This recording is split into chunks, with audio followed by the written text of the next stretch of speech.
An osprey is a large bird of prey, got about a 5-foot wingspan or 1.5 meters across. It's specially adapted for catching its prey, which is fish, and this is kind of really what ospreys are known for. So they're a migratory species and spend the summer months here in the UK breeding.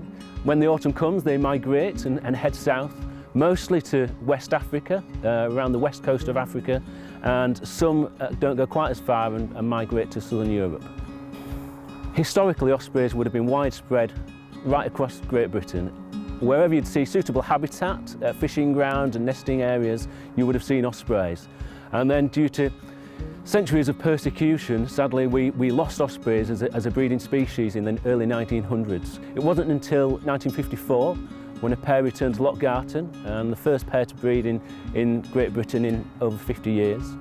The population's grown very slowly since then, but it's definitely moving in the right direction, and we're now at the point where ospreys are now breeding in northern England, and we're really lucky to have a pair here at Foulshaw Moss. It's a real conservation success story. The chicks at Foulshaw Moss are ringed. They're given an individual coloured ring, which is really important for monitoring ospreys and seeing how these birds disperse and move across the country.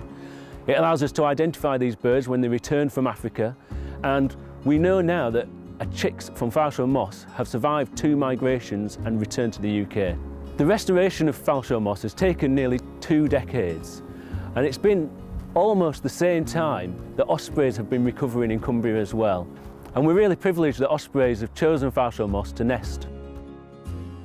Foulshaw Moss isn't just about ospreys though, it's an amazing place for all kinds of wildlife. In the spring and summer, it's abundant with dragonflies and damselflies. In the winter, it's an amazing place for birds of prey, and you can also see a red deer on site. As we know, wildlife and wild places are disappearing like never before, but the return of the osprey and the recovery and restoration of Foulshaw Moss are an exception to that trend, and it shows that with hard work, conservation, we can put nature into recovery.